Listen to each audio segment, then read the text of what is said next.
திரும்ப கட்டப்படுமா? திரும்ப என்னால ஜெபிக்க முடியுமா? திரும்ப நான் ஊழியம் செய்வேனா? திரும்ப ஆண்டவருக்காக பயன்படுவேனா? ஆண்டவரோடு உள்ள உறவு திரும்ப எனக்கு கிடைக்குமா? நான் இழந்து போன குடும்ப வாழ்க்கை எனக்கு கிடைக்குமா? இழந்து போன வருமானம் எனக்கு திரும்ப வருமா? இப்படிப்பட்ட எத்தனை கேள்விகளோடு இருந்தாலும் ஆண்டவர் இன்றைக்கு திருவிழம் பெற்றுகிறார். இல்லை, மறுபடியும் நீங்கள் இழந்து போனதை கர்த்தர் உங்களுக்கு தரப்போகிறார். மறுபடியும் இழந்து போன அந்த வருமானங்கள் உங்கள் கைகளிலே வரப்போகிறது. மறுபடியும் கர்த்தர் நீங்கள் தலை குனிந்த இடத்திலே தலையை நிமிர பண்ண போகிறார். மறுபடியும் அந்த சொந்தங்களுக்கு முன்பாக கர்த்தர் உங்களை சாட்சியாய் நிறுத்த போகிறார். மறுபடியும் அந்த தலைமைத்துவத்தை கர்த்தர் உங்களுக்கு தருவேன் என்று வாக்கு கொடுக்கிறார். மறுபடியும் கர்த்தர் உங்கள் சரீரங்களை கர்த்தர் ஸ்திரப்படுத்தி செவ்வாய்ப்படுத்தி முன்பாக இருந்ததை விட ஆரோக்கியமாய் மாற்றுவதற்கு என் தேவன் வல்லவராய் இருக்கிறார். வேதத்தை திறந்து வாசிக்கலாம். எரேமியாவின் தீர்க்க தரிசன புஸ்தகம் 31வது அதிகாரத்தினுடைய 4வது 5வது வசனத்தை நாம் எல்லாரும் சேர்ந்து நம்ம வாசிக்க போகிறோம். இஸ்ரவேல் என்னும் கன்னிகையே, மறுபடியும் உன்னை கட்டுவிப்பேன், நீ கட்டப்படுவாய். மறுபடியும் நீ மேள வாத்தியத்தோடும் ஆடல் பாடல் செய்கிறவர்களுடைய களிப்புள்ள கூட்டத்தோடும் புறப்படுவாய். மறுபடியும் சமாரியாவின் மலைகளிலே திராட்சை தோட்டங்களை நாட்டுவாய். நாட்டுகிறவர்கள் அவைகளை நாட்டி அதன் பலனை அனுபவிப்பார்கள். கர்த்தருடைய பிள்ளைகளே, நேற்றைக்கு ஆண்டவருடைய சமூகத்திலே கர்த்தருடைய வார்த்தைக்காக மனதுக்குள்ளே நான் யோசித்து நான் ஜெபம் பண்ணிட்டே இருக்கும்போது இந்த மறுபடியும் மறுபடியும் மறுபடியும் மறுபடியும் திரும்பவும் அகைன் என்கிற இந்த வார்த்தை என்னுடைய இருதயத்துக்குள்ளே ஆழமாய் எனக்குள்ளே வந்துட்டே இருந்துச்சு.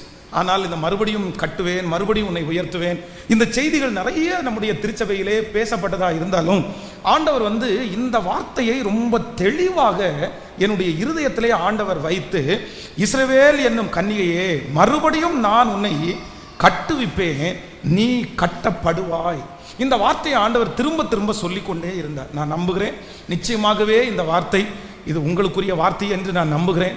ஆண்டவர் இந்த வார்த்தையின்படி நம்மை ஆசீர்வதிக்க போகிறார். இந்த வார்த்தை அநேகருடைய வாழ்க்கையிலே ஆம் என்றும் ஆமேன் என்றும் நடக்க போகிறது. பொதுவாக சமீப காலங்களில் நம்ம பார்ப்போம் அப்படின்னு சொன்னால், இந்த உலகம் எதை நோக்கி போயிட்டு இருக்குன்னா, இந்த அகைன் அப்படின்ற வார்த்தை ஒரு 15-20 ஆண்டுகளுக்கு முன்பாக அதிகமாக நிறைய பேர் பயன்படுத்துறது இல்லை. அப்படின்னா திரும்பவும் அப்படின்னு அதுக்கு வார்த்தைகள் ரீயூஸ், அடுத்த பயன்பாடு அப்படின்ற வார்த்தைகள் எல்லாம் அழுக்காயிடுச்சுன்னா, அந்த பொருள் நல்லதில்லை அப்படின்னா சரி அதை குப்பையில் போடுங்க, அதை எரிச்சிருங்க, அதை வீணாக்குங்க. இப்படி இருக்கிற அந்த தன்மைகள் மாற்றப்பட்டு இப்போ நம்ம இருக்கிற இந்த உலகத்தில் என்ன அப்படின்னா, எதையுமே வேஸ்ட் பண்ணாத, எதுவுமே வேஸ்ட் பண்ண வேண்டாம், எல்லாமே ரீசைக்கிள் பண்ணிக்கலாம், எல்லாமே வேற இதாக மாற்றிக்கலாம்.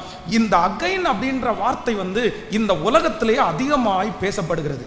ஆனால் இந்த உலகத்தில் இருக்கிற மனிதர்கள், இந்த உலகத்தில் இருக்கிற சயின்டிஸ்ட், இந்த உலகத்தில் இருக்கிற தொழில் அதிபர்கள் இந்த வார்த்தையை சொல்லுகிறதற்கு முன்பாக அநேக ஆயிரம் வருடங்களுக்கு முன்பாக நம்முடைய பரிசுத்த வேதாகமத்தில் இந்த மறுபடியும் என்கிற வார்த்தையை கர்த்தர் பலாயிரக்கணக்காக கர்த்தர் பயன்படுத்தி இருக்கிறார். அப்போ முதலிலே இந்த மறுபடியும் இந்த அகைன் அப்படின்ற வார்த்தையை நம்ம யாரிடத்துல கற்றுக்கொள்ள முடியும் என்றால் தேவனிடத்திலே கற்றுக்கொள்ள முடியும். ஆனா உலகத்துல இருக்கிற மனிதர்கள் மறுபடியும் இல்லைன்னா அகைன் இல்லைன்னா ரீப்ளேஸ்மெண்ட் இந்த மாதிரிலாம் சொல்ற வார்த்தைக்கு என்னன்னா அவர்களால் முழுமையாய் சொல்ல முடியாது. நீங்கள் வேதத்தில் மனுஷங்களை பார்ப்பீர்களே, ஆனால் ஒரு நம்ம வீட்டில் யூஸ் பண்ணுற ஒரு பிளாஸ்டிக் கப் அப்படின்னு வச்சுக்கோங்களேன், இந்த கப்பு அழுக்காயிருச்சு, அது நல்லா இல்லை அப்படின்னு சொன்னால் அதை வாங்குறதுக்குன்னு ஒருத்தர் இருக்கிறார். அதை வாங்கி நம்ம வாங்கினதுலேருந்து ரொம்ப அடிமட்ட விலைக்கு அந்த பொருளை வாங்கி அதை என்னென்னா ஒரு கம்பெனிக்கு கொண்டு போகிறாங்க. அங்கே ஒரு மிஷின் இருக்குது. ஆனால் அந்த மிஷினுக்குள்ளே இந்த பிளாஸ்டிக்கை போடும்போது யூஸ் பண்ணுற பிளாஸ்டிக்குக்கும் யூஸ் பண்ணாத பிளாஸ்டிக்கும் ஒரே வித்தியாசம் இருக்குது. யூஸ் பண்ணுற பிளாஸ்டிக்கை ஒரு இன்னி யூஸ் பண்ணக்கூடிய ஒரு நல்ல அழகான ஒரு பொருளாய் உலகத்தில் இருக்கிறவர்களாய் உருவாக்க முடியாது. எப்படி உருவாக்கலாம் அப்படின்னு சொன்னால், அடுத்த கிரேடு ஒரு விசை ஒரு பொருள் பயன்பட்டு இப்பொழுது அது பயன்பாட்டிற்கு இல்லை அப்படின்னு சொன்னால், அடுத்து இந்த உலகம் அதை அகைன் நம்ம பயன்படுத்தலான்னு சொல்லுது. ஆனால் அந்த பயன்பாடு என்ன பயன்பாடு அப்படின்னு இல்லைன்னா, இதுக்கு முன்னாடி இருந்தது மாதிரியோ இல்லை இதுக்கு முன்னாடி இருந்ததை விட சிறப்பாகவோ உலகத்திலே இருக்கிற மனிதர்களாலே அந்த பொருளை வைத்து செய்ய முடியாது.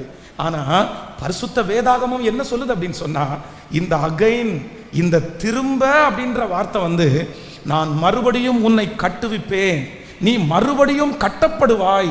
நீ எப்படி கட்டப்படுவாய் அப்படின்னா, நீ ஏற்கனவே இருந்தது போல் கட்டப்படுவாய். நீ ஏற்கனவே இருந்தது போல் மட்டுமல்ல, அதைவிட சிறப்பாக விழுந்து போன தாவீதின் கூடாரத்தை எடுப்பித்து கட்டி அதனுடைய திறப்புகளை அடைத்து பாழாய் போனதை சீர்படுத்தி முன்பாக இருந்ததை விட ஆச்சரியமாய் நடத்துவதற்கு கர்த்தர் வல்லவராய் இருக்கிறார். ஆண்டவர் அந்த வார்த்தையை தான் இன்றைக்கு இந்த சத்தத்தை கேட்கிறவர்களை பார்த்து சொல்லுகிறார், மறுபடியும் நான் கட்டுவேன். திரும்ப கட்டப்படுமா? திரும்ப என்னால ஜெபிக்க முடியுமா? திரும்ப நான் ஊழியம் செய்வேனா? திரும்ப ஆண்டவருக்காக பயன்படுவேனா? ஆண்டவரோடு உள்ள உறவு திரும்ப எனக்கு கிடைக்குமா? நான் இழந்து போன குடும்ப வாழ்க்கை எனக்கு கிடைக்குமா? இழந்து போன வருமானம் எனக்கு திரும்ப வருமா?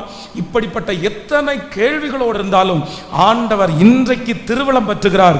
இல்லை, மறுபடியும் நீங்கள் இழந்து போனதை கர்த்தர் உங்களுக்கு தரப்போகிறார்.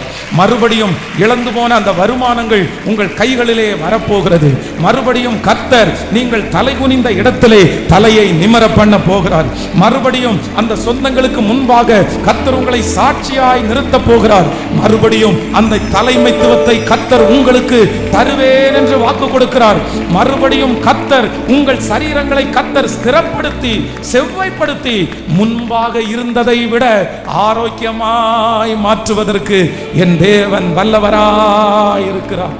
நாகமானை குறித்து வேதம் சொல்லுகிறது, அவனுடைய சரீரத்தில் இருக்கிற குஷ்டரோகம் மாறும்படியாய் அந்த வீட்டில் இருக்கிற ஒரு சின்ன பொண்ணு சொல்றா, ஐயா இந்த மாதிரி ஒரு தீர்க்கதரிசி இருக்கிறாரு, அவர்கிட்ட போனீங்க அப்படின்னு சொன்னா உங்களுடைய குஷ்டரோகம் மாறிடும், அவ்வளவுதான், அந்த புண்ணெல்லாம் சரியாயிரும், அவர் உங்களுக்காக ஜெபம் பண்ணுவார், அற்புதம் நடக்கும்னு அந்த புள்ள சொல்லி அனுப்புறாங்க.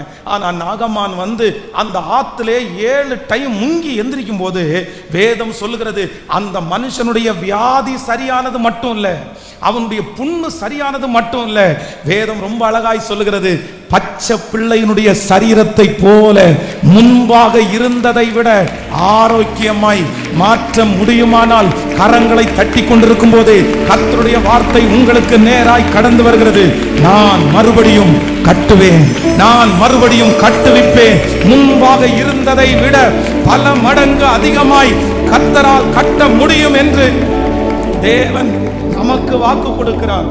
நம்முடைய தேவன் மறுபடியும் கட்டுகிறவர். ஒருவேளை நீங்கள் குழம்பி போய் வந்திருக்கலாம், இதுவரையிலும் நடக்காதது இனியா நடக்க போகுது, நான் மறுபடியும் அந்த மாதிரி ஒன்றை யோசிக்கவே கூடாது, அந்த மாதிரி நான் சந்தோஷமா இருக்க முடியாது, நான் அந்த மாதிரி ஒரு வாழ்க்கைக்குள்ள நான் போக முடியாது. உங்களுடைய நிறைய பேருடைய மனது ஒருவேளை இறுக்கமாய் மாறி இருக்கலாம்.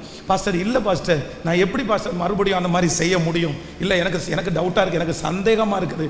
ஆனால் இன்றைக்கு இந்த வார்த்தையை சொல்லுகிறவர் மனிதன் அல்ல, கர்த்தர் சொல்லுகிறார். இந்த வார்த்தையை நான் ஒரு தெளிவோடு நான் பிரசங்கம் பண்றேன். நான் பிரசங்கம் பண்ணும் போதே எனக்கு ஒரு பெரிய விசுவாசம் இருக்கிறது, இங்க இருக்கிற நிறைய பேருடைய குடும்பத்தை கர்த்தர் இந்த ஆண்டு முடிகிறதற்குள்ளே மறுபடியும் கர்த்தர் கட்ட போகிறார். நீங்க மறுபடியும் ஊழியம் செய்ய போகிறீர்கள். ஆமென். நீங்கள் மறுபடியும் சந்தோஷப்பட போகிறீர்கள். மறுபடியும் இந்த பட்டு போன விருட்சம் தழைக்க போகிறது. ஆமென். கர்த்தர் மறுபடியும் அந்த அற்புதத்தை செய்வேன் என்று கர்த்தர் வாக்கு கொடுக்கிறார். ஹல்லேலூயா. நம்புறவங்க கைகளை உயர்த்தி, நன்றி ஆண்டவரே, நீங்க கொடுத்த வார்த்தைக்காக நன்றி ஆண்டவரே. மறுபடியும் என்னுடைய ஆவிக்குரிய வாழ்க்கையை கட்டுகிறவர் நீங்க தான் ஆண்டவரே. ஒருவேளை ஒரு சிலர் கைகளை உயர்த்தும் போது நீங்க சொல்லலாம், எனக்கு வேற ஒன்னையும் கட்டணும்னு நான் நினைக்கல, ஆனா இடிந்து போய் கிடக்கிற என்னுடைய ஆவிக்குரிய வாழ்க்கை, நான் இதுக்கு முன்னாடி பார்த்தது மாதிரி தரிசனத்தை எதையும் பார்க்கல பாஸ்டர், இப்பொழுது நான் ஜெபமே என்னால பண்ண முடியல பாஸ்டர், என்னால ஊழியமே பண்ண முடியல, முன்னாடி மாதிரி என்னால உபவாசம் இருக்க முடியல, என்னுடைய ஆவி தொய்ந்து போய் இருக்கிறது, என்னுடைய ஆவி சோர்ந்து போய் இருக்கிறது.